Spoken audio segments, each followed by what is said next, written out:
Os ministros estão reunidos no plenário, na mesa em formato de U invertido.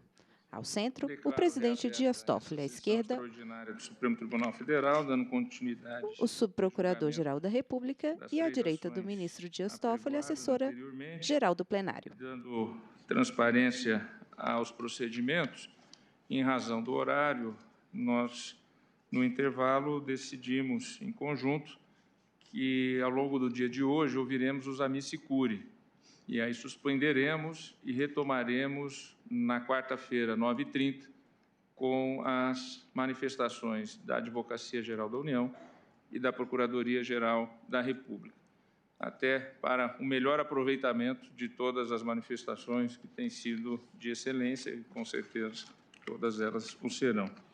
Então, chamando os amici curiae, e como ficou acertado, 7 minutos para cada, na ADC 43 e na ADC 54, pelo amicus curiae Instituto de Garantias Penais, IGP, chama a tribuna o doutor Antônio Carlos de Almeida Castro. Senhor presidente, senhor relator, senhoras ministras, senhores ministros, representantes do Ministério Público, meus ilustres colegas de trincheira na defesa da Constituição. O advogado está em pé à tribuna, que fica ao centro, de frente para os ministros. Atrás dele, na primeira fileira de poltronas, os advogados que fazem as sustentações orais. Tendo em vista a sustentação que houve aqui da ADC 43, que fui o advogado da ADC 43, assinei, sustentei a liminar, em outro sentido do que foi dito aqui, mas é necessário esclarecer que quando o atual presidente da República assumiu que queria ser candidato por então partido, isso me foi dito pelo presidente do partido, houve, segundo me disseram, a exigência que eu fosse destituído e que essa ADC fosse, então, arquivada. Mal sabia ele, evidentemente, que é uma ação indisponível. A destituição se deu, e eu quero dizer a Vossas Excelências com muita honra, em 40 anos de advocacia fui destituído uma vez, mas essa destituição é um gáudio para mim, é uma honra para mim, e demonstra que eu sempre estive do lado certo. Estava lá ao defender a Constituição e estou aqui, em muita honra, em nome do Instituto de Garantias Penais, ao defender a Constituição.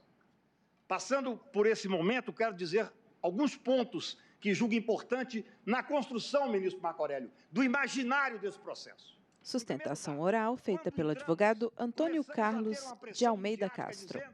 Que tudo era contra a Lava Jato. Não existia absolutamente nada contra a Lava Jato. Por isso, saudei especialmente a Defensoria Pública. Porque quando a Defensoria Pública entrou com amigos... O plenário discute possibilidade de prisão somente após o trânsito em julgado dos processos. É o negro, o pobre, a prostituta, aquele cliente que é defendido pela Defensoria Pública.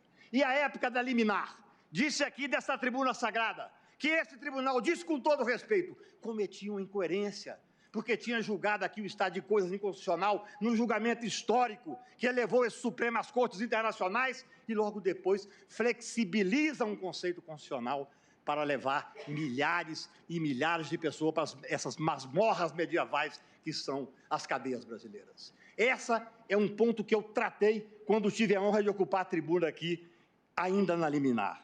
E é interessante, assim como nada tinha a ver com a Lava Jato, o segundo ponto, ministro Celso, com todo respeito, é dizer que essa ação foi uma ação programada para proteger, para beneficiar o ex-presidente Lula. Ora, quando entramos com a ação, em setembro de 16, o Lula não era sequer investigado.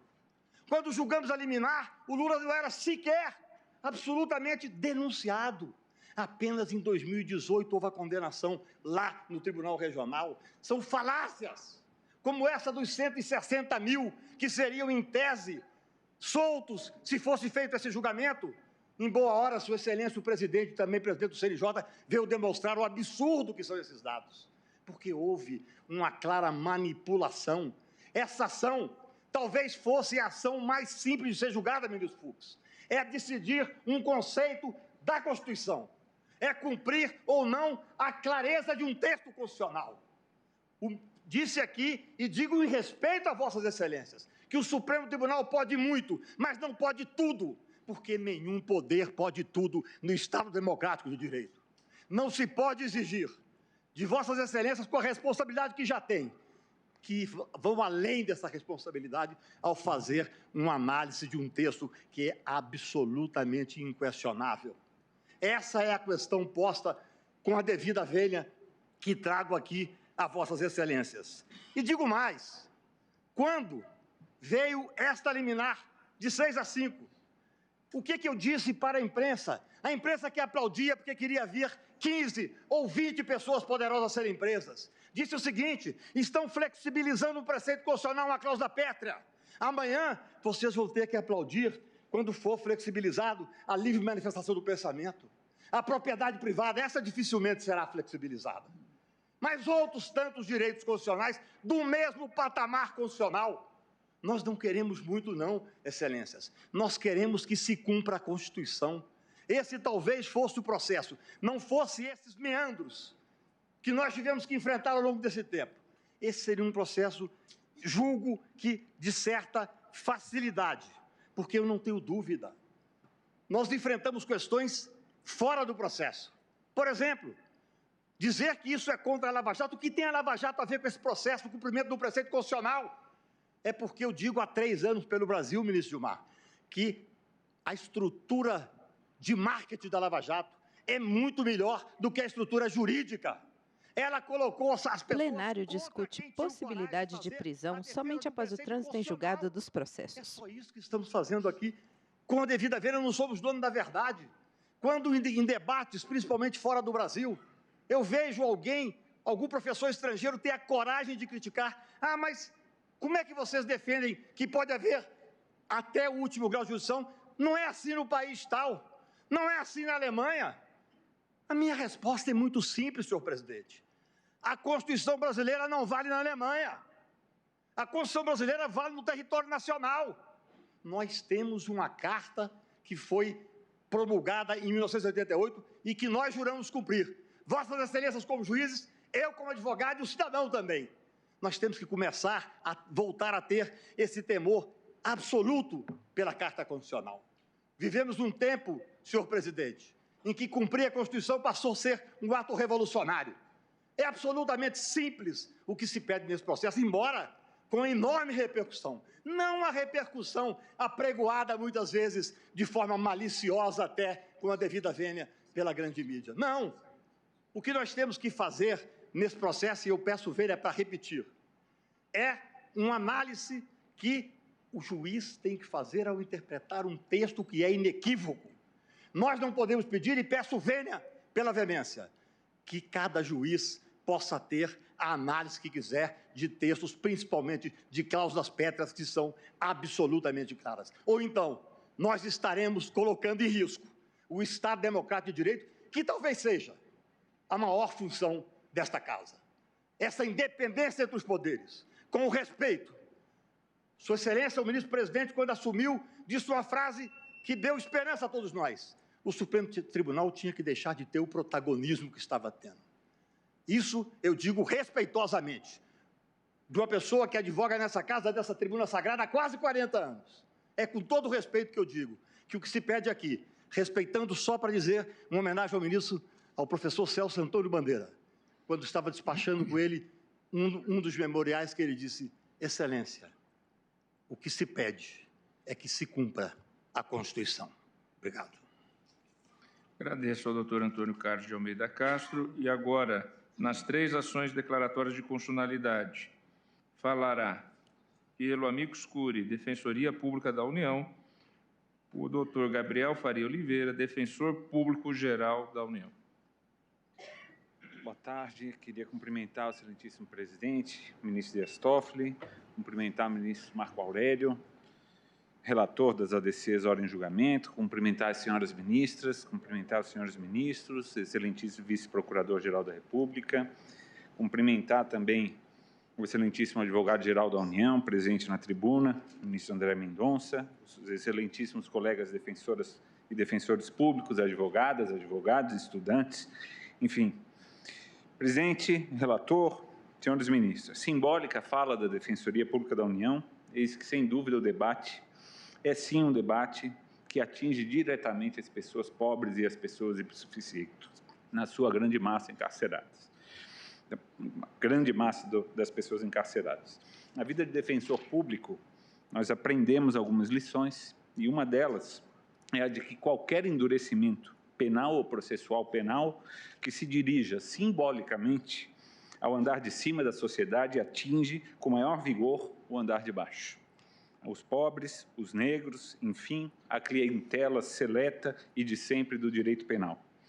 O argumento, por vezes trazido na presente discussão, de que a questão versada diz respeito a ricos ou pessoas influentes da República, porque, afinal de contas, os pobres já respondem a processo presos em preventivas e prisões cautelares, inverte com todas as vênias a lógica de interpretação dos direitos e garantias fundamentais afirmada e reafirmada por reiteradas vezes pelo plenário dessa Corte, de que os direitos fundamentais devem ser interpretados sempre extensivamente, de forma ótima, com incremento Sustentação oral feita pelo advogado Gabriel Faria de Oliveira, pelo amicus curiae. Excelências, se os ricos gozam desse direito fundamental de ser processado criminalmente sem estarem presos preventivamente, o que nós devemos fazer para dar a máxima otimização ao artigo 5º, inciso 57 da Constituição da República, é garantir os mesmos julgamento conjunto das ADCs 43, 44 e 54. Justo, uma defensoria pública que responda a esse O plenário discute possibilidade de prisão somente após o trânsito em julgado dos processos. Pessoas importantes, pessoas ricas e pessoas hipossuficientes. Assim, se dará a máxima efetividade ao princípio constitucional da presunção de inocência. Não desconhece a Defensoria Pública da União o sentimento de impunidade que inunda o nosso povo, em face da ineficiência do sistema da justiça penal, que por tardar falha, e gera índices crescentes de insatisfação popular e o sentimento até mesmo no criminoso da impunidade. O que gera demora, de outro lado, não acreditamos ser o princípio da inocência, excelências.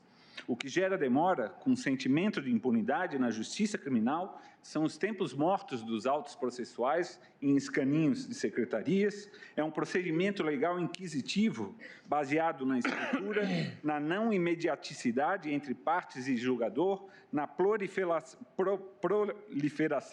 de prazos impróprios, na dupla instrução, polícia, depois processo penal, todas as circunstâncias de um CPP que, desde a sua exposição de motivos, prioriza a jurisdição penal de segurança social, trata os direitos fundamentais como empecilhos e se ampara em paradigma inconciliável com a Constituição brasileira. De um outro lado, a buscar a otimização da aplicação de preceitos fundamentais, nós temos que superar essa deficiência. Vista geral da mesa em formato de U invertido. Todos os ministros estão presentes. Aplicação máxima ao inciso 78. À esquerda, os ministros Edson Fachin, Rosa Weber, Carmen Lúcia, Gilmar Mendes, Celso de Mello. Ao centro, excelências. José Bonifácio de Andrade, Procurador-Geral da República, ministro Dias Toffoli, assessora-geral do plenário, de zelar pelo princípio constitucional e à direita, da inocência. Ministros Marco Aurélio, Lewandowski, pretendemos destacar alguns dados, mas sem esquecer, ministro Barroso e Alexandre de Moraes. O principal argumento que está sendo enfrentado é estritamente jurídico. A redação do artigo 283 do Código de Processo Penal, que dispõe que, para cumprimento de pena, precisa da sentença condenatória transitada em julgado. Ora, o dispositivo constitucional nada mais é do que um reflexo fidedigno, o dispositivo do CPP nada mais é do que um espelho fiel e reflexo fidedigno do dispositivo constitucional do inciso 57 do artigo 5º, que dispõe: ninguém será considerado culpado até o trânsito em julgado de sentença condenatória. Por que a expressão no dispositivo constitucional do trânsito em julgado?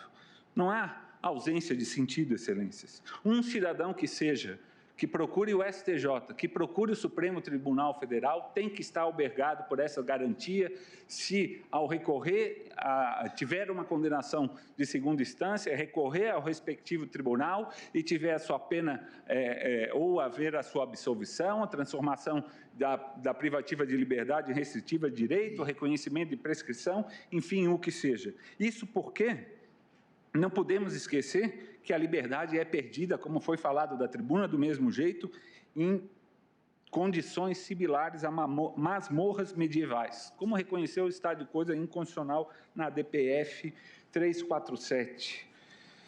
Pediria vênia ao ministro Marco Aurélio para reproduzir uma pergunta que, por vezes, é feita, e a título de homenagem, por Vossa Excelência: quem restituirá a esse cidadão a liberdade indevidamente perdida?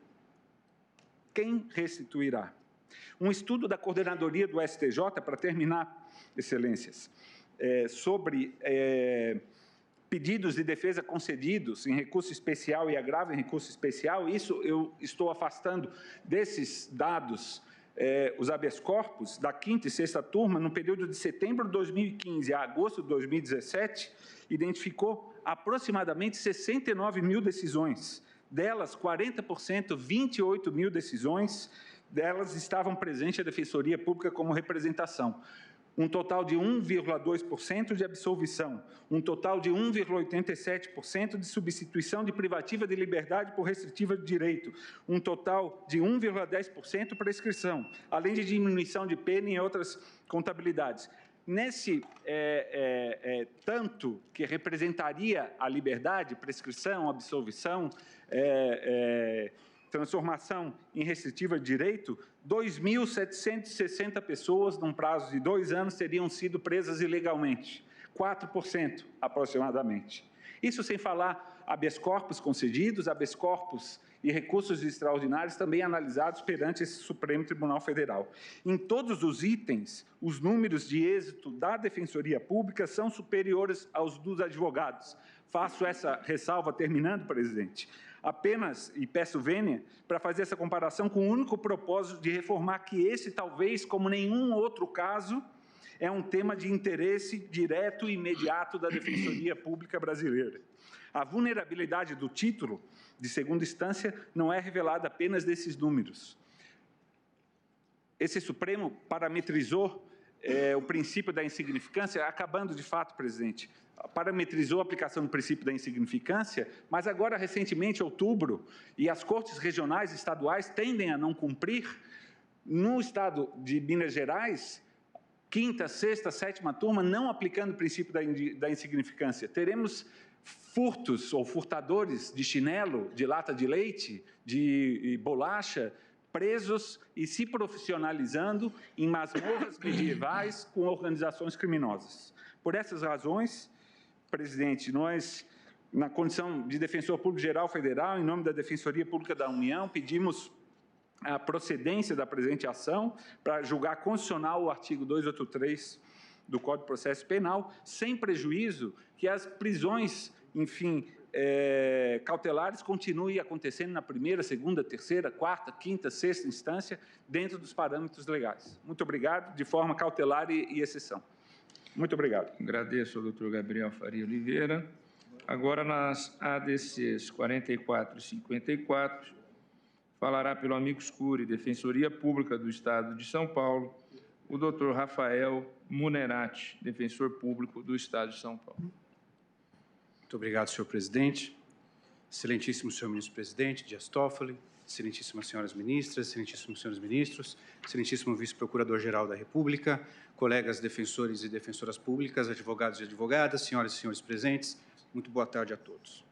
A Defensoria Pública de São Paulo, senhor presidente, assim como no julgamento da cautelar, aderiu à tese da constitucionalidade do artigo 283 do Código de Processo Penal, tese que confere a maior efetividade ao princípio constitucional da presunção de inocência e evita o encarceramento precoce, muitas vezes injusto, que ainda colabora com o aumento da superlotação em nossos presídios.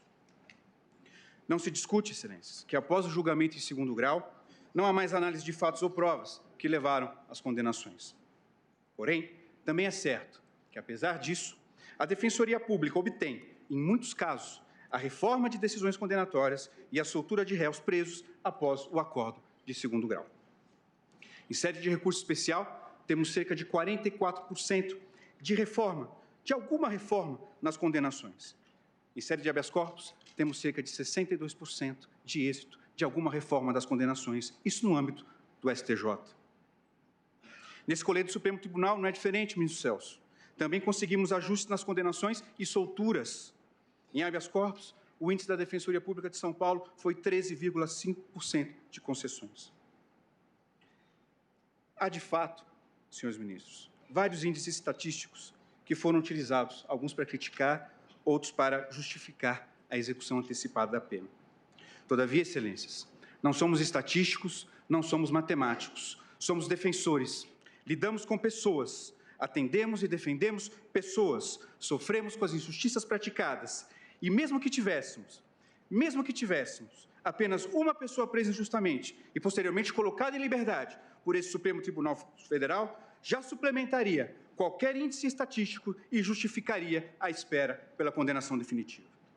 Nesse sentido, senhores ministros, a condenação em segundo grau está longe de demonstrar a segurança jurídica capaz de justificar a execução antecipada da pena.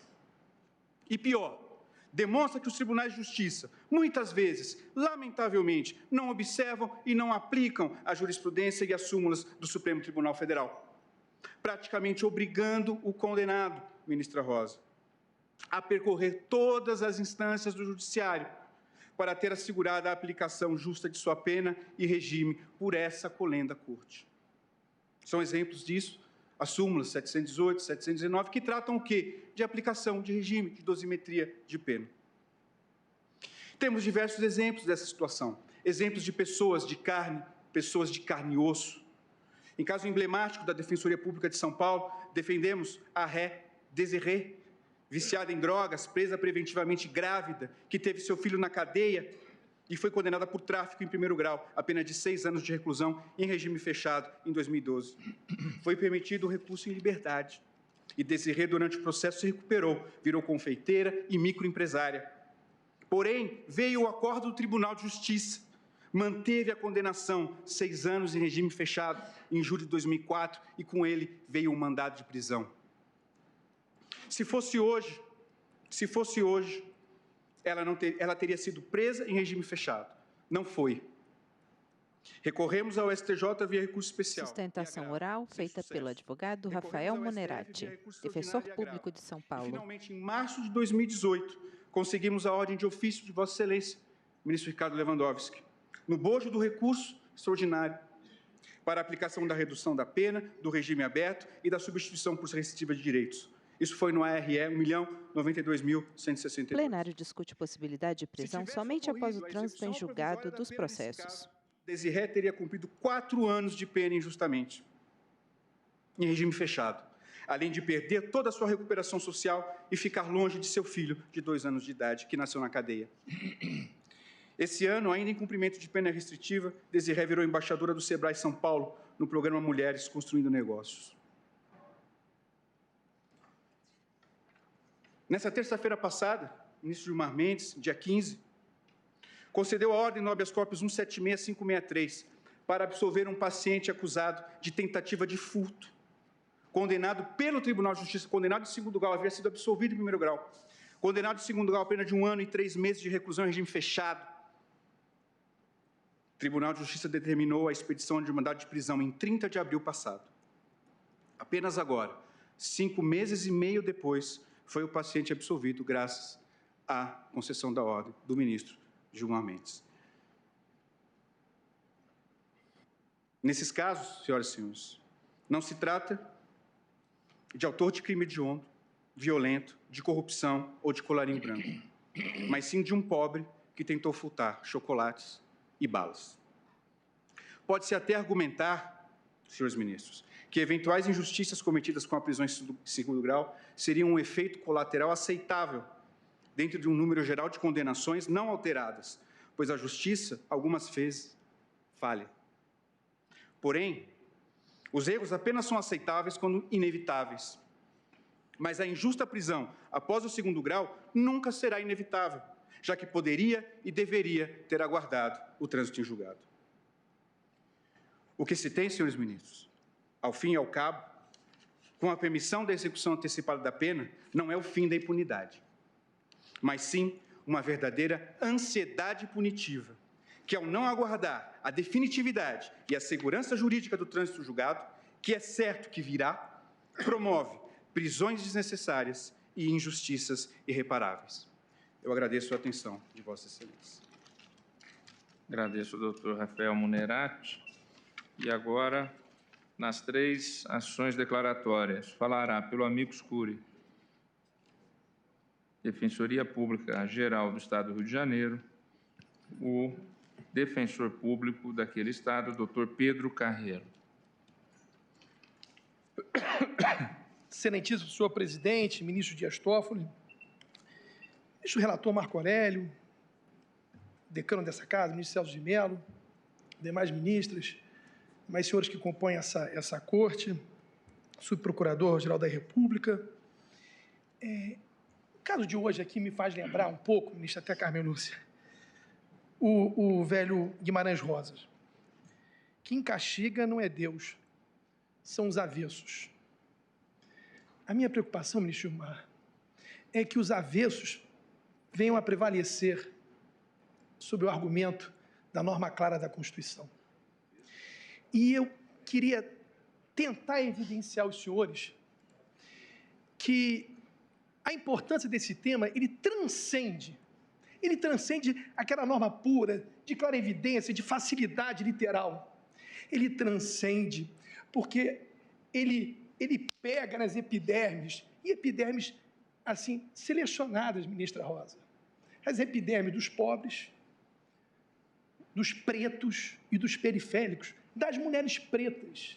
Digo mais, porque o direito penal e a questão racial, eles são ligados. Basta ver que a luta hoje no Rio de Janeiro, ministro Gilmar, é que a presunção de inocência não se dê no processo apenas, ou seja, que a antecipação da pena não se dê no processo, se dê nos becos da favela do Rio de Janeiro. A mensagem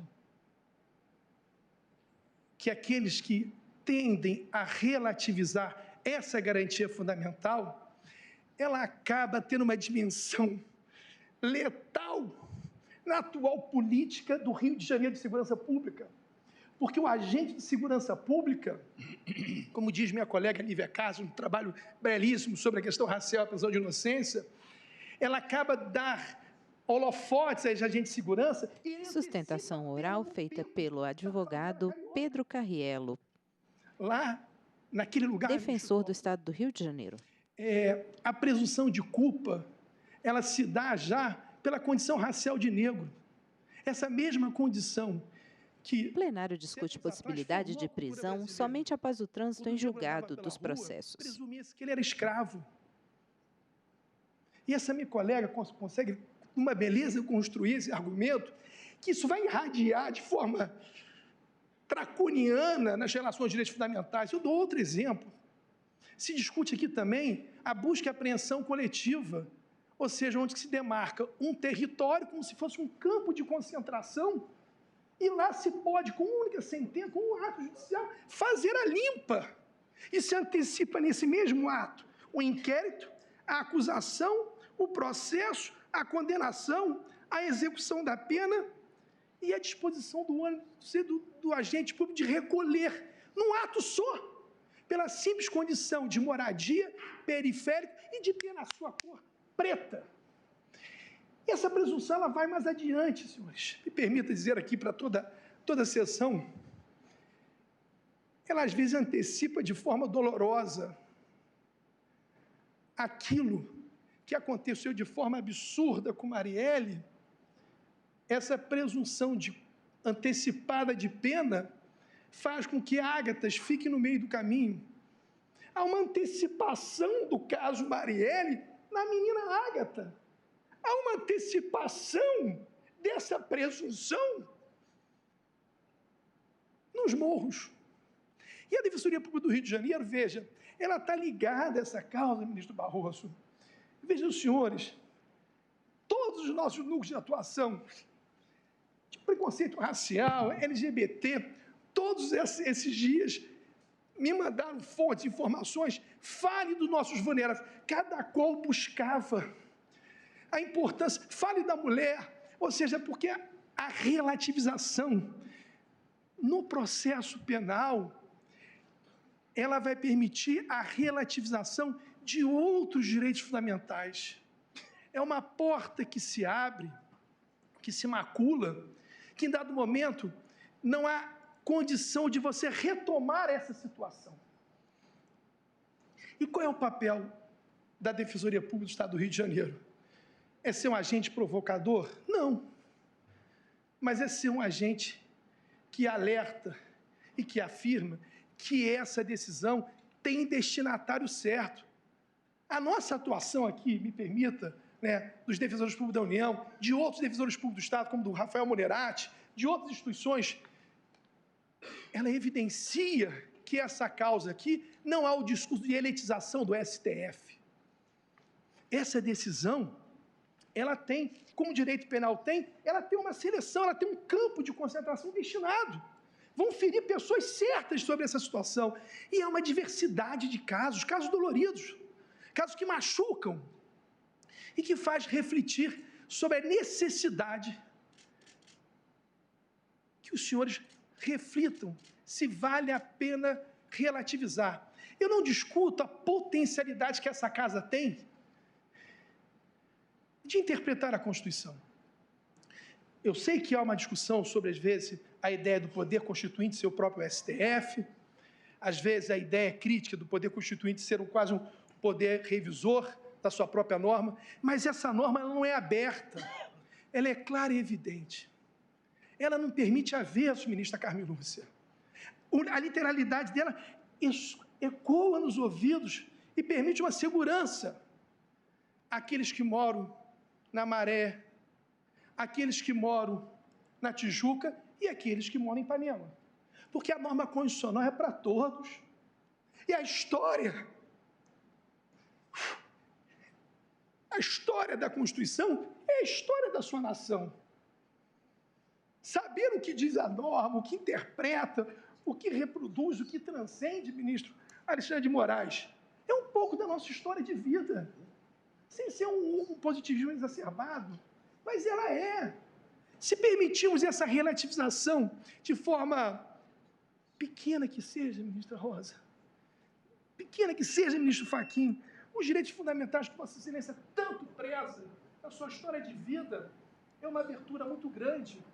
Por mais que haja bem jurídico de interesse do outro lado, quem sofre e quem perde com isso é o destinatário da Defensoria. Ministro Dias Toffoli, eu caminho aqui para o final da minha fala e peço, no sentido, eu sei que o amigo da Forte, ele necessita dialogar. E o que eu quero dialogar com os senhores é que o Estado do Rio de Janeiro, a Defensoria Pública do Rio de Janeiro, necessita que essa decisão ultrapasse, transcenda a simples ideia de presunção, de inocência num processo penal, que ela venha irradiar as Marias, os Brunos, as Ágatas e, quem sabe, outras pessoas. É isso. Agradeço ao doutor Pedro Carriello. E agora também nas 3 ações declaratórias de constitucionalidade, falará pelo amicus curiae, Associação Brasileira dos Advogados Criminalistas, Abracrim, o doutor Lênio Streck.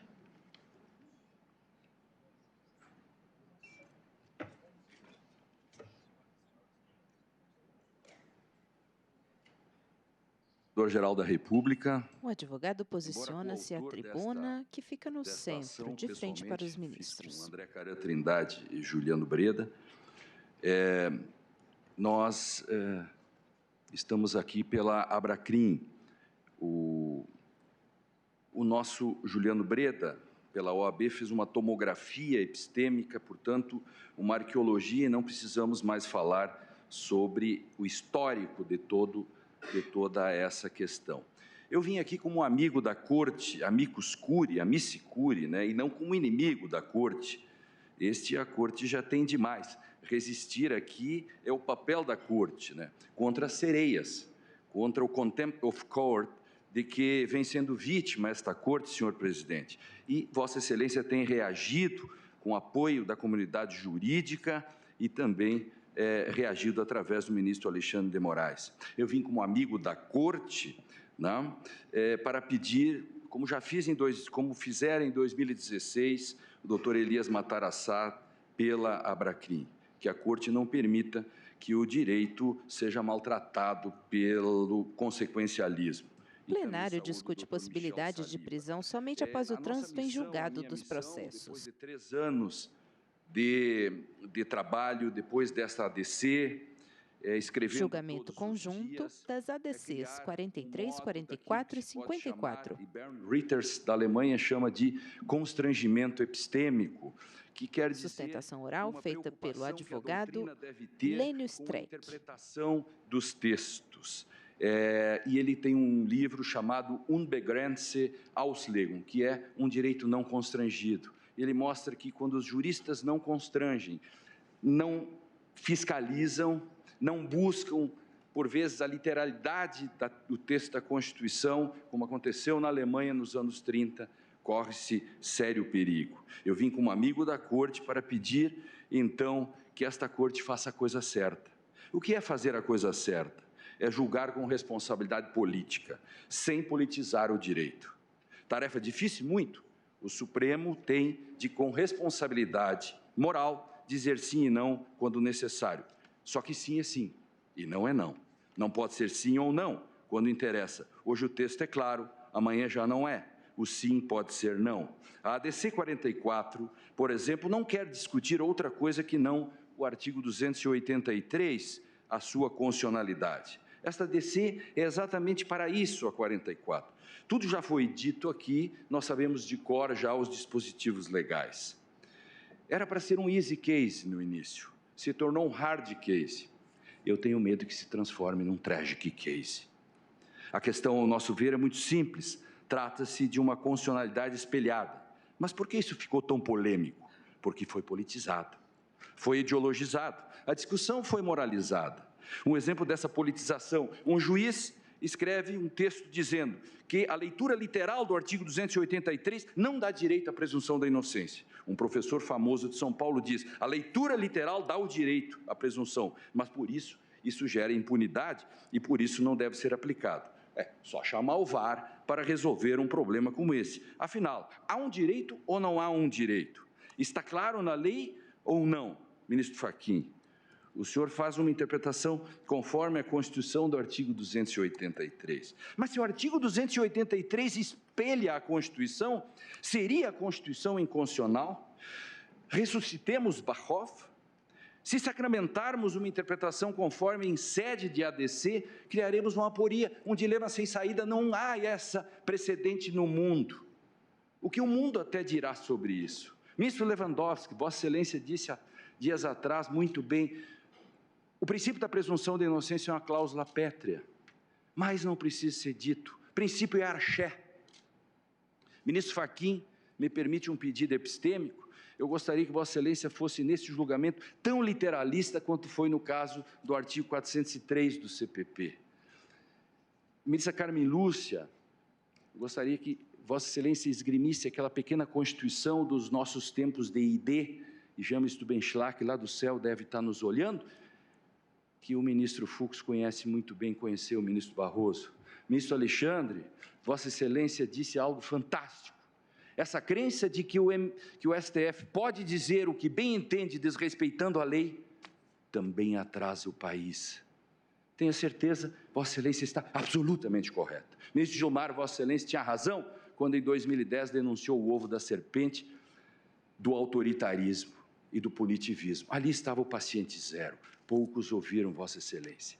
Pedir aqui para que resistam e peço o canto das sereias. Sejamos Ulisses, voltando a Ítaca. Resistamos às lendas urbanas, como vamos libertar 150 mil pessoas. Resistemos aos apelos de jornalistas e jornaleiros que flertam com o autoritarismo, fazendo ameaças. E aqui, para isso, parafraseio Churchill, que foi citado esses dias por um jornalista. Tem gente no Brasil que alimenta os crocodilos esperando serem comidos por último. Salvemos a Constituição, isso me parece a coisa certa, por mais paradoxal que isso possa ser. Fazer a coisa certa não é resolver dilemas morais, ou atender a voz das ruas. Fazer a coisa certa é como fez aquele médico de uma famosa série americana. Não fez o transplante para o presidente da República, porque o presidente era o segundo da fila. Ele disse, it's the law, porque tem um princípio que diz, uma vida igual a uma vida. Princípio vale. Tribunais não existem para disputar popularidade. A DC é ação sem rosto, ministra Rosa. Não há réu em julgamento. E Vossa Excelência tem razão quando fala que é impossível escapar dessa literalidade. Pedi desde o início que façam a coisa certa. É dizer que o artigo 283 diz o que diz. 2009, 2011, 2016, a exposição de motivos, buscar a intenção do legislador, para quê? Para os descontentes de uma eventual decisão a favor da constitucionalidade, para os que não concordam moral e politicamente com a clareza da Constituição e do CPP, eu digo, fazer a coisa certa e dizer que a Constituição é um remédio contra maiorias. O ministro Barroso escreveu muito sobre isso. Nosso decano não se cansa de repetir isso. E encerro. Na inicial da ADC 44, citamos Humberto Eco. Aspas. Frequentemente os textos dizem mais do que seus autores pretendem dizer, mas menos do que muitos leitores inconformados gostariam que eles dissessem. Isso se aplica ao texto constitucional e ao artigo 283 da Constituição. Obrigado. Agradeço ao doutor Lênio Streck. Agora também, estando inscrito como amicus curiae nas 3 ações declaratórias, falará pelo amicus curiae Instituto Brasileiro de Ciências Criminais, IBCCRIM, o doutor Maurício Stegmann Dieter. Obrigado.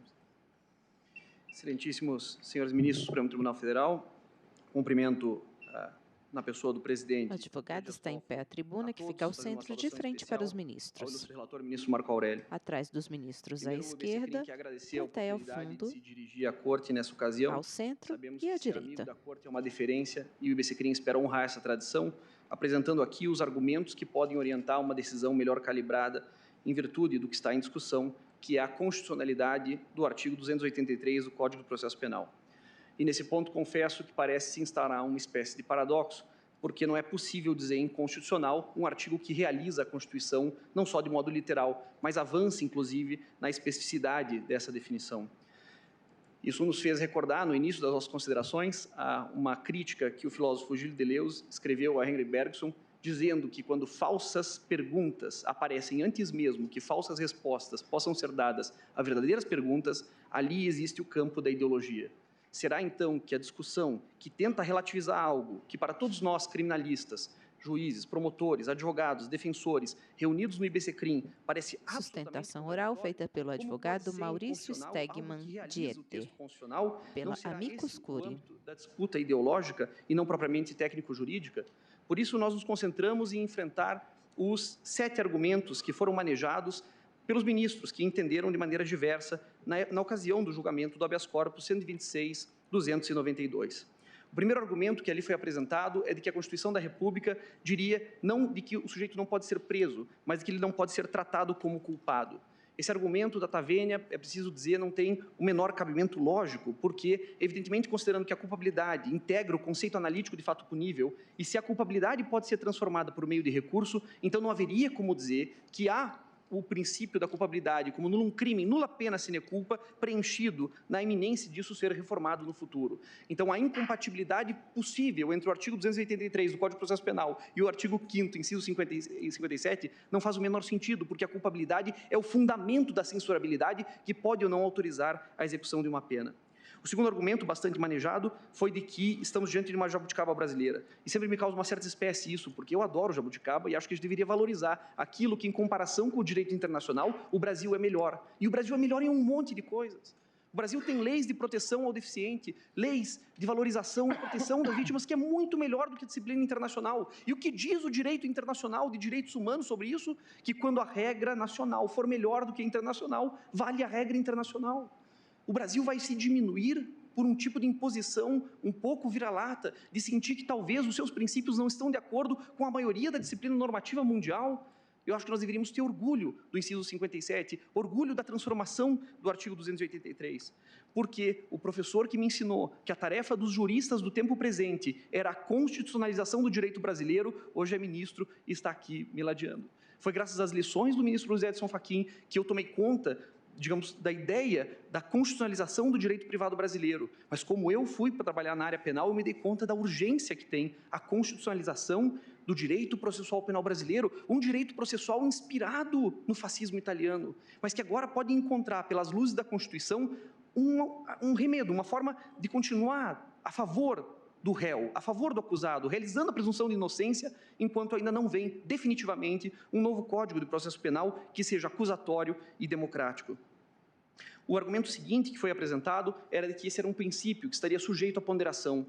É preciso discordar disso, seja por Robert Alexy, por Winfried Hassmer, ou por todos os teóricos que trabalharam ponderabilidade a partir de um critério de proporcionalidade entre princípios. O que está no inciso 57 é uma dimensão muito específica da presunção de inocência, que é uma regra de tratamento. Uma regra de tratamento. Ninguém será considerado culpado até o trânsito em julgado. Não é um mandato de otimização, não é uma sugestão, não define um sentido de significação, é uma regra de tratamento. E essa regra tem que ser cumprida, ponto. Ela não pode ser relativizada, porque eu também não posso relativizar a dignidade da pessoa humana. Eu não posso relativizar o princípio da legalidade, que diz que ninguém será obrigado a fazer nada senão em virtude da lei. Regras constitucionais de proteção de direitos fundamentais não podem ser relativizadas. Portanto, essa regra de tratamento tem que ser afirmada como tal. E vejam que interessante isso, quer dizer que se eu encontrar evidência contrafática de que a regra não é respeitada, eu devo modulá-la? Acaso o modo pelo qual o sistema de justiça criminal brasileiro trata os presos obriga a dizer que o preso no Brasil perdeu a dignidade humana? Sim, porque se a gente for visitar uma penitenciária, evidentemente que o preso está tratado de maneira subhumana, mas isso não me permite dizer que a dignidade da pessoa humana precisa ser modulada para compreender a existência dessas pessoas no cárcere brasileiro. Se muda a realidade, muda também o sentido. É que diz o argumento subsequente da mutação constitucional. Mas que mutação constitucional nós podemos ter que não seja contramajoritária para ampliação de direitos? Acaso o Supremo Tribunal Federal vai se render a um assembleísmo pedestre da turba que pede punição, quando é a sua missão institucional e constitucional liderar o caminho das liberdades humanas? As cortes constitucionais só se engrandecem na medida em que elas são como o salmão, elas vão contra a maré, elas vão contra a correnteza. E na luta contra a correnteza do senso comum, esse senso comum vulgar, formado de maneira absolutamente, enfim, sem juízo crítico, sem informação, não pode abastecer as decisões que tratam de questões existenciais, humanas, protegidas pela Constituição. Mutação para diminuir direitos não é uma vocação da Corte Constitucional, dizem Nilo Batista e Eugênio Raul Zaffaroni. Por fim, eu quero endereçar aos argumentos que falam sobre as censuras que o Brasil de fato sofre na Corte Interamericana de Direitos Humanos pela letargia da sua prestação jurisdicional. Os casos que foram citados à época do habeas corpus, que definiu esse novo padrão, um padrão inconstitucional do nosso ponto de vista, todos eles são censuras que o Brasil recebeu pela conduta dos agentes do sistema de justiça criminal. Nenhum dos casos citados, que aparentemente justificariam uma mudança na posição constitucional do Brasil, tratam de uma crítica ao nosso sistema recursal. Nós revisamos toda essa jurisprudência e eu posso lhes assegurar, o que a Corte Interamericana de Direito diz ao Brasil é que é preciso melhorar, otimizar a dinâmica do processo, prestar direito a todos e bem, assegurar uma prestação jurisdicional de qualidade, mas não corromper o sistema recursal em nome dessa pretensão. O direito à duração razoável do processo é uma garantia do indivíduo que não pode ser manipulada para atacar os seus direitos. E, por último, eu quero me solidarizar com essa Corte em relação aos argumentos do terror, aos argumentos falaciosos, que fazem de números exagerados e, enfim, argumentos consequencialistas de desastre, um ponto crítico severo que espero possa estar blindado na ocasião da decisão de Vossas Excelências. Pelo menos a isso, vice-crime, desde logo, meu nome presta a solidariedade em relação ao Supremo Tribunal Federal, que as questões constitucionais sejam decididas de acordo com a dignidade constitucional do nosso texto maior. Muito obrigado. Agradeço ao Dr. Maurício Stegmann Dieter. E agora, na ação declaratória de constitucionalidade 54, falará pelo amicus curiae Conectas Direitos Humanos, a única advogada inscrita entre todos que se inscreveram, a doutora Silvia Souza. Muito bem-vinda. Obrigada, presidente. Boa tarde. Cumprimento ao presidente, relator ministro Marco Aurélio, a todos os ministros, na pessoa... A advogada está em pé à tribuna, de frente para os ministros, ao centro. E o faço por ser aqui nessa tribuna a única mulher e negra falando nesta tarde de hoje. A ação direta de inconstitucionalidade, número 54, que busca colher aqui desta Corte a declaração de constitucionalidade e de harmonia do artigo 283 do Código de Processo Penal com o artigo 5º, incisos 51 e 67 da Constituição Federal, é o objeto em que a Conectas Direitos Humanos se manifesta nessa oportunidade a favor do pleito apresentado pelos autores nesta tarde, né? Além de entendermos, entendemos que a posição divergente da constitucionalidade do artigo 283 do Código de Processo Penal, ela atinge ao princípio da vedação ao retrocesso. Diante das mudanças dos contextos históricos, políticos e sociais, insurge-se uma dúvida que nós temos que lidar ao longo do contexto da história. Como conciliar e equacionar as mudanças sociais com as leis? Como conciliar, tendo em vista que, de um lado, é necessário manter-se a rigidez e os objetivos das normas já positivadas, e é necessário também que o sistema de justiça siga calcado nelas para lidar com a evolução histórica. Peço desculpa aos senhores ministros, eu estou um pouco nervosa, primeira vez que falo nessa tribuna. Seguindo aqui, pensando na reflexão do espírito das leis de Montesquieu, citando um dos seus trechos, para que não se possa abusar do poder, é preciso que, pela disposição das coisas, o poder limite o poder. Seguindo essa recomendação, o Constituinte de 1988 fixou na Carta Magna a tripartição dos poderes, garantindo a independência e a harmonia dos poderes entre si, e limitou também as formas e os processos de emendas à Constituição, objetivando, no entanto, optando por vedar quaisquer alterações às cláusulas pétreas, né? As cláusulas pétreas representam a identidade da Constituição.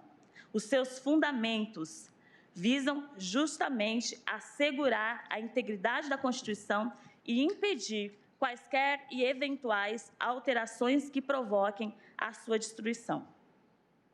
Busca-se aqui revisitar esse entendimento para declarar a compatibilidade e harmonia do artigo 283 do Código de Processo Penal com a Constituição Federal, em especial o inciso 57 do artigo 5º, reconhecendo-se, então, a presunção de inocência como direito e garantia fundamental a todo e qualquer cidadão, como muito bem já expositado pelos meus colegas da Defensoria. A partir dessa compreensão dos limites materiais de alteração da Constituição, surge-se o princípio de vedação ao retrocesso, o que significa dizer que ao constituinte do poder, ao constituinte derivado, é permitido se ajustar à Constituição no limite da interpretação das cláusulas pétreas, desde que se não afronte a essência dos direitos e garantias fundamentais já conquistados. Os tribunais brasileiros e esse Supremo Tribunal Federal vêm, ao longo dos anos, reconhecendo este princípio.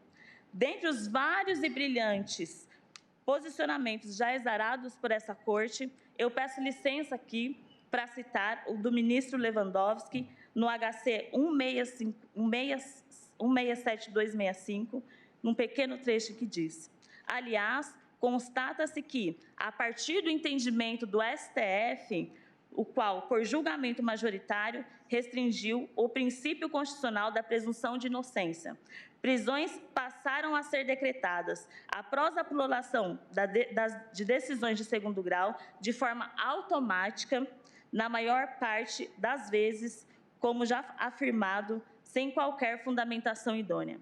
Em outras palavras, nós podemos entender que os atos públicos que impliquem alteração de direito e garantia fundamental devem sempre observar a coerência lógica material do princípio da vedação ao retrocesso. Sustentação oral feita pela advogada Silvia Souza. Reconheceu em 2015 o estado de coisas inconstitucionais do sistema penitenciário Plenário brasileiro. discute possibilidade de prisão somente após o trânsito em julgado dos processos. Pessoas foram decapitadas, o número de torturas, de denúncias sobre torturas tem sido cada vez mais crescentes.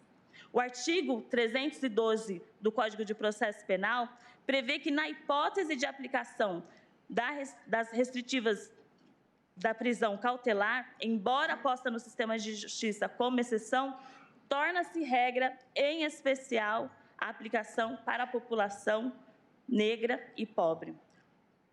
É preciso reconhecer que a restrição de direitos, sejam econômicos, sociais ou as liberdades, atingem, em primeiro lugar e com muito mais força, a população pobre, preta e periférica, aqueles que pouco aqui são ouvidos e representados. Haja vista o fato de eu ser a única mulher negra, a única pessoa negra falando nessa tribuna. Isto porque os corpos negros estão nas valas, estão empoleirando as prisões em condições subhumanas, em condições insustentáveis. Um debate tão sério quanto a relativização da presunção de inocência tem sido pautado como se afetasse apenas aos condenados pelos crimes de colarinho branco, quando, na verdade, nós sabemos muito bem a quem se endereça o aparato penal do Estado. Como já citado pelos colegas da Defensoria Pública e pelos demais que me antecederam, eles se endereçam aos pretos, pobres e periféricos. Neste sentido, considerando os dispositivos constitucionais da separação entre os poderes, os ritos da vedação de alteração constitucional, o princípio de não retrocesso, é que entendemos e defendemos que é fundamental que essa Corte, partindo de uma reflexão ampliada, julguem a ação declaratória de constitucionalidade do artigo 283 do Código de Processo Penal, com eficácia erga omnes e efeito vinculante nos termos do artigo 102, parágrafo 2º da Constituição Federal. Agradeço a todos a oportunidade de falar e pela atenção dispensada a mim. Muito obrigada. Agradeço a doutora Silvia Souza e registro que Vossa Excelência falou como alguém que já tem experiência de ter estado várias vezes nessa tribuna. Meus cumprimentos. Agora, nas 3 ações, falará pelo Amicus Curiae, Instituto Ibero-Americano de Direito Público, capítulo brasileiro, o doutor Frederico Guilherme Dias Sanches. Boa tarde, excelentíssimo senhor presidente do Supremo Tribunal Federal, Dias Toffoli, ao qual parabenizo Vossa Excelência na condução do trabalho e da forma como, de imediato, abrindo a sessão, deixou claro e evidente que o processo ao qual estamos julgando nessa presente data não tem capa, não tem rosto. Estamos decidindo a constitucionalidade do artigo 283 do Código de Processo Penal e nada mais. Não estamos, em hipótese alguma, tentando julgar pessoas físicas nesse exato momento. Gostaria também de parabenizar o relatório. Sustentação oral feita pelo advogado Frederico Guilherme Dias Sanches. Parabenizar todos e cumprimentar todos os presentes, os demais ministros, na pessoa do decano, excelentíssimo Celso Melo. E, antes de adentrar as questões pontuais, gostaria de esclarecer que esse procedimento não teve uma marcha normal. Estranhamente, o procedimento, quando foi julgado, não foi de pronto feito o acórdão, sendo necessário uma petição do Instituto, do IADP, direcionada... Plenário discute possibilidade de prisão somente após o trânsito em julgado dos processos. Os autos à presidência, à época, com a ministra Carmen Lúcia, para que fosse feito notas taquigráficas do julgamento desse procedimento. Passado essas notas taquigráficas, nós opusemos embargos de declaração, uma vez que nos autos, nas notas taquigráficas, o ministro Gilmar Mendes, no seu discurso, no decorrer de sua sustentação, posicionava claramente ser favorável a liminar. Contudo, no dispositivo, acabou negando a liminar. Terá nessa oportunidade, no julgamento definitivo desse procedimento, rever essa questão. Não conseguimos colocar em mesa esse julgamento, uma vez que o redator, ministro Fachin, apenas quando colocado em mesa, quando colocado em pauta para julgar o processo principal, disse que não haveria necessidade de julgar os embargos de declaração e os recursos, uma vez que já haveria pautada a ADC. Passada essa questão toda, cumprimento os advogados presentes e parabenizo todos que me sucederam, pois praticamente fiquei sem argumento para falar com Vossas Excelências, uma vez que todos, de forma brilhante, destacaram que a Constituição Federal está sendo vilipendiada se for declarada a inconstitucionalidade do artigo 283 do CPP. Por força do exposto, confio e solicito, requeiro o provimento das ADCs, bem como destaco que não adianta trazer constituições de fora, bem como leis do Instituto comparado, uma vez que a lei da Espanha, por exemplo, temos lá que a prisão pode ser substituída por privativa de liberdade, por restritiva de direito, até 9 anos, o que no Brasil são 4 anos. Feitas essas considerações todas, e devido ao avançar do tempo e o horário do avião, não tenho muito tempo para terminar de falar, reitero, mais uma vez, o provimento do julgamento das ADCs e declarando a constitucionalidade, uma vez que não é possível tornar inconstitucional cláusula pétrea. Caso contrário, estaremos também fatalmente rasgando a Constituição na sua plenitude, uma vez que no artigo 1º da Constituição Federal aponta que todo o poder emana do povo e o povo elege seus deputados e congressistas para fazer as leis, não cabendo ao Supremo Tribunal Federal, salvo o melhor juízo de valor, flexibilizar a nossa Constituição, que é uma Constituição rígida, para, então, negar esse direito claro e evidente de nossos cidadãos. Dessa forma, confio no provimento das ADCs. Obrigado. Agradeço ao doutor Frederico Guilherme Dias Sanches. E agora também nas 3 ADCs falará pelo amicus curiae Instituto de Defesa do Direito de Defesa, Márcio Tomás Bastos, IDDD, o doutor Hugo Leonardo. Antes de iniciar o tempo de Sua Excelência, há ainda, após o doutor Hugo, o doutor Miguel Pereira Neto, o doutor Leonardo Sica e o doutor Tércio Lins e Silva. Pergunto às Suas Excelências se poderia deixar para a quarta-feira pela manhã as sustentações orais. Então, vamos até o Leonardo. O doutor Miguel consentiu e o doutor Tércio consentiu. Doutor Leonardo? Então ouviremos Vossa Excelência hoje, e com isso ficam 2 amici curiae para a quarta de manhã, assim como em seguida o advogado-geral da União e depois o doutor José Bonifácio de Andrada, vice-procurador-geral da República. Então ouviremos mais 2 amici curiae e depois encerraremos a sessão, suspendendo o julgamento destes feitos. Então, novamente chamo à tribuna o doutor Hugo Leonardo pelo IDDD. Excelentíssimo senhor presidente dessa Suprema Corte, ministro Dias Toffoli, excelentíssimo ministro relator dessas ADCs, ministro Marco Aurélio, Cumprimento os demais ministros nas pessoas das ministras Carmen Lúcia e Rosa Weber. Sustentação oral feita pelo advogado Hugo Leonardo, pelo amicus curiae. Foi falado dessa tribuna hoje. Mas 2 pontos bastante importantes não foram mencionados ainda e que dizem respeito exatamente ao princípio da presunção da inocência. É verdade, sim, que outros países, outros ordenamentos jurídicos, trazem espelhado esse princípio da presunção da inocência. O plenário discute possibilidade de prisão somente após o trânsito em julgado dos processos. Para que o sujeito seja preso e comece e dê início ao cumprimento de pena.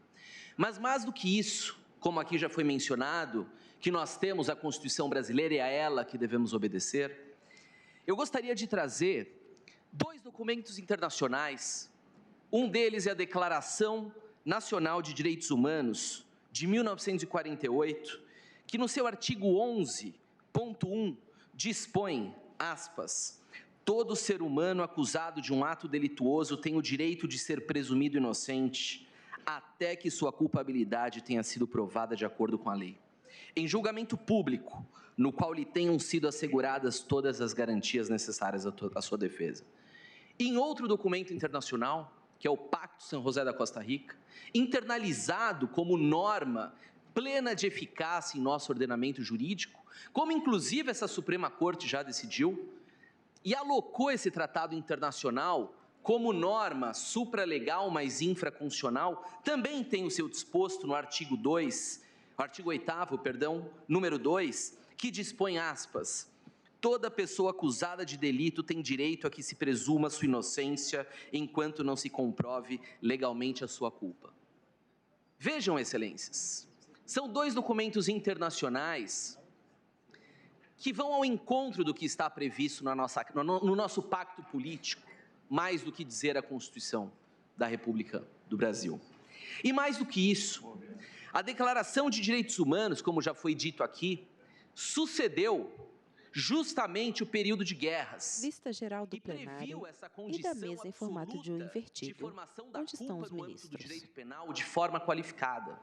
O ministro Luiz Roberto Barroso deixou o plenário. O Pacto San José da Costa Rica foi elaborado em meio a regimes totalitários que floreavam a América Latina, e ali sim precisava de um documento internacional que desse cobro a essas violações de direitos humanos havidas nesses países, inclusive no Brasil. Pois bem, excelências, em 2009, essa Suprema Corte, em um julgamento memorável relatado pelo ministro Eros Grau, firmou convencimento de que haveria sim de se aguardar o trânsito em julgado da sentença penal condenatória para se exigir o cumprimento da pena.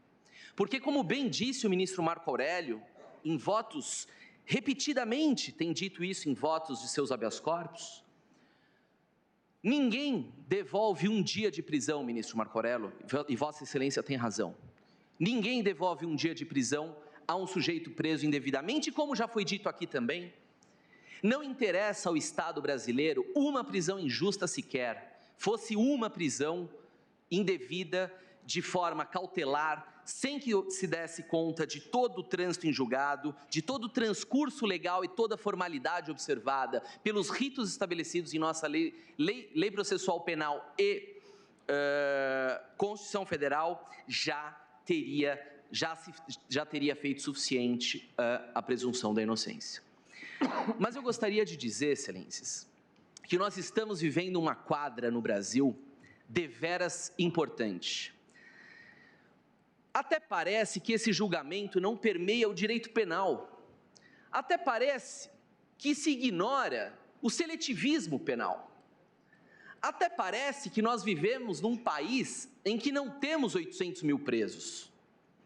Até parece que nós vivemos num país em que, em velocidade, somos o primeiro do mundo a encarcerar. E até parece, senhores ministros, que vivemos num país que não temos mais de 50% de presos provisórios, sem que tenham tido a sua culpa firmada por todas as instâncias da justiça. Estiveram aqui as defensorias públicas dando os números do que isso representa no direito penal. É disso que se trata e não de outra coisa qualquer.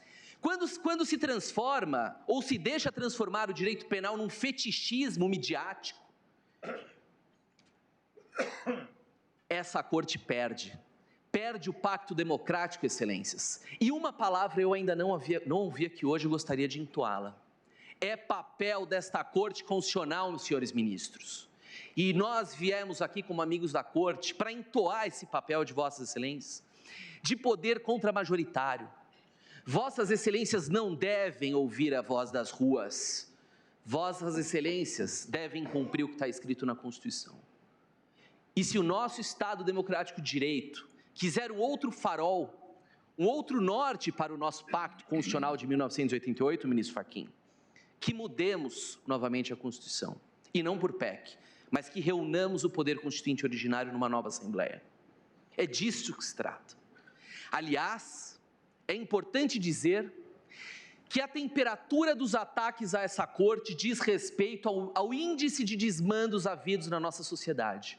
Quanto mais essa corte, que tem o papel, a função precípua do poder contramajoritário, sofre ataque, demonstra um índice de incivilidade, de falta de institucionalidade vivida por todos os cidadãos brasileiros, principalmente os pretos e pobres representados nas cifras, sobre-representados nas cifras penais, que abarrotam os nossos cárceres medievais, como bem conhece o ministro Gilmar Mendes, porque foi conselheiro nacional de Justiça, agora o presidente Dias Toffoli e ministro Ricardo Lewandowski, não sem deixar de citar a ministra Carmen Lúcia, que todos implementaram políticas para resolver esse modelo caótico e medieval que nós vivemos nos cárceres brasileiros. Portanto, excelências, e já vou terminando, ministro Dias Toffoli, o papel contramajoritário muitas vezes, nos traz essa mácula de virar vítimas dos algozes desse mau discurso social. Mas saibam, senhores ministros, que até para esses algozes que atingem esta Suprema Corte, este direito basilar, democrático e civilizado se faz presente e deve se fazer presente. Muito obrigado. Agradeço ao doutor Hugo Leonardo. E na data de hoje, o último que falará pelo Amicus Curiae, a Associação dos Advogados de São Paulo, trata-se e chama a tribuna o doutor Leonardo Sica, a quem passo a palavra. Excelentíssimo ministro-presidente Dias Toffoli, primeiramente agradeço a compreensão com a modesta agenda desse advogado da planície, que não poderá estar, infelizmente, no Planalto na próxima quarta-feira. Excelentíssimas ministras Carmen Lúcia e Rosa Weber, nas pessoas de quem cumprimento todos os ministros dessa Corte Constitucional. Eminente Procurador-Geral da República, meus parceiros de trincheira, de tribuna, estudantes, advogados e todos aqueles que contribuem para a publicidade desse julgamento. Sustentação oral feita pelo advogado Leonardo Sica, Amicus Curiae. Como tal, está ancorada na história, na prática e na integridade, diz do working. Hoje, falamos um pouco da história e da prática da nossa Constituição Federal no ponto mais sensível do sistema de justiça, onde se priva a liberdade das pessoas, onde se decreta a pena de prisão. Falamos um pouco da história das práticas desse sistema. História que, no que nos interessa, começa... O plenário discute possibilidade de prisão somente após o trânsito em julgado dos processos. Passa por 2011, quando o Parlamento absorve no Código do Processo Penal o artigo 283, e absorve aquilo que a Constituição disse e essa Corte condicionou.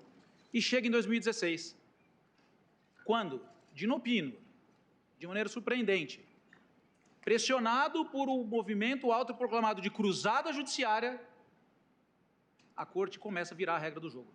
A regra do jogo é virada sem sequer seguir a regra do jogo.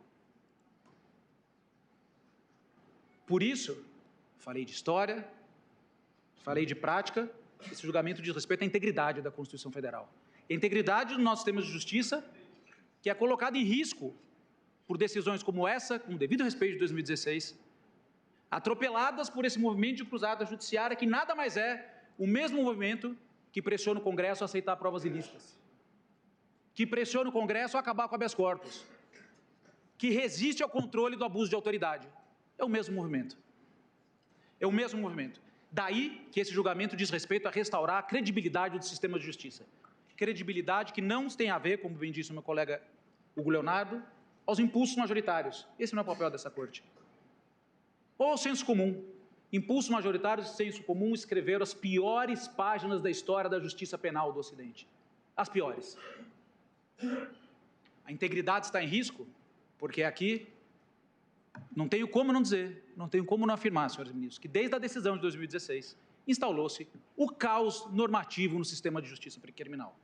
O caos normativo, por duas razões. Primeiro, que se perdeu o referencial legal.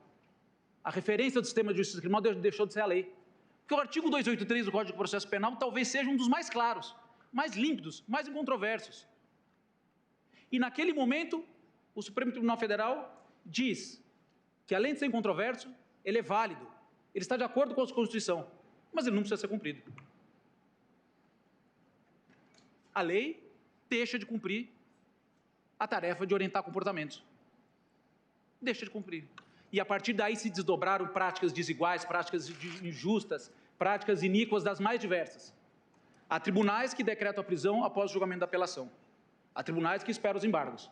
Há tribunais que só o presidente decreta no momento de admissibilidade dos recursos especiais. Há tribunais que não decretam o nível de execução provisória. Há tribunais que ditaram súmulas. Há juízes de primeiro grau que fazem mutirão, chamam à ordem os feitos que estão no Tribunal Superiores, conferem se o tribunal já julgou a apelação e mandam prender. Nós estamos prendendo sem regra. Instaurou-se o caos normativo no sistema de justiça criminal, por quê? Porque resolveu-se que a regra não se aplica sem colocar outra regra no local.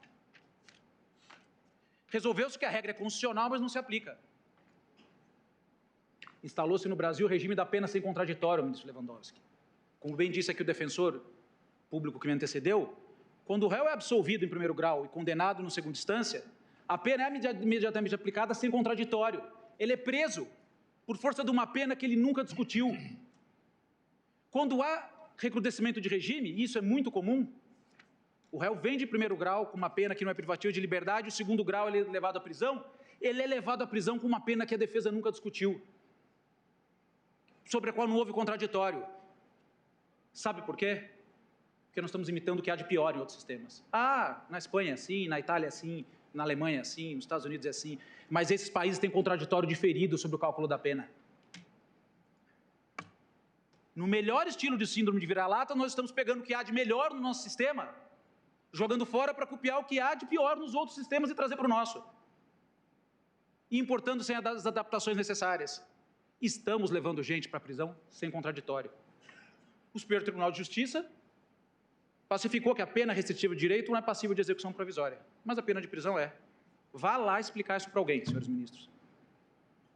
Vá lá explicar isso para um cidadão. A pena alternativa não pode ser executada, mas a de prisão pode, antes do trânsito julgado. Daí que eu falo, sem medo de errar, sem hesitação, do caos normativo instalado a partir das decisões de 2016 e 2017. Desorientação normativa, práticas desiguais e aonde? No ponto mais grave, mais sensível do nosso sistema de justiça, que é a privação de liberdade. Voltamos, senhores ministros, a uma situação pré-2009, porque em 2009 não se executava a pena automaticamente. Agora, trocamos a prudência dos tribunais pelo automatismo. De fato, parto para o encerramento, senhor ministro Toffoli, houve problemas. Há casos ali, alguns lembrarão do jornalista que matou e não foi preso, que matou a namorada, mas são exceções. Esquecem-se de lembrar que em histórias e práticas, de 2010 para cá, houve uma série de aperfeiçoamentos do sistema de justiça. Regras de prescrição foram modificadas, processo judicial eletrônico, regras de colaboração, lei de lavagem de dinheiro, lei de corrupção, lei de organizações criminosas tornaram o sistema de justiça criminal mais efetivo. Esse Superior Tribunal Federal, o Supremo Tribunal de Justiça, julga em menos de um ano, hoje em dia, um recurso. Então, não é verdade que o que está a se decidir aqui diz respeito à funcionalidade do sistema de justiça. O ministro Dias Toffoli bem lembrou aqui o começo. O judiciário trabalha e trabalha bem.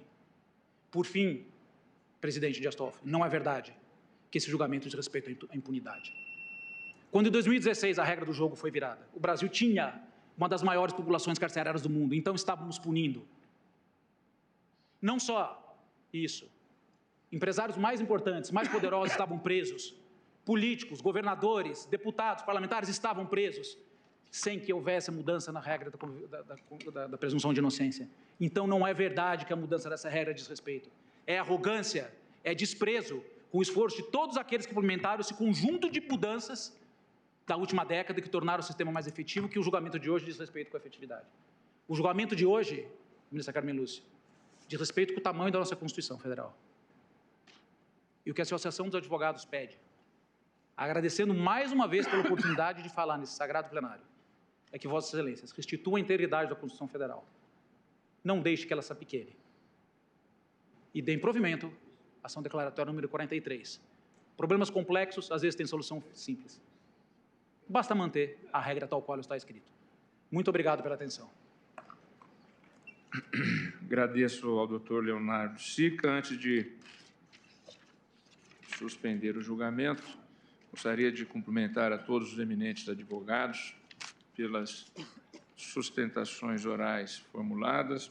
Todas engrandecem e honram esta corte pela qualidade proferida. Ministro Dias Toffoli. Mas, mais do que tudo, não posso deixar de cumprimentar e registrar o relatório do ministro Marco Aurélio, um relatório circunstanciado, aprofundado, e no qual Sua Excelência registrou aquilo que deveria registrar.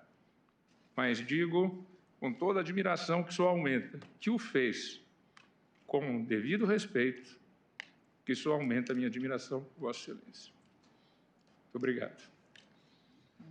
Esse julgamento terá continuidade na próxima quarta-feira, na sessão extraordinária convocada para as 9h30, com as manifestações do doutor Miguel, do doutor Tércio, do advogado-geral e do vice-procurador-geral da República, e depois partiremos aos votos. Agradecendo a presença de todos, declaro encerrada a presente sessão.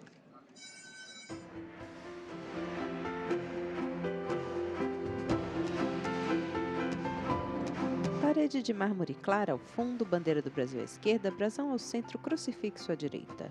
O subprocurador-geral da República cumprimenta o presidente Dias Toffoli, que levanta-se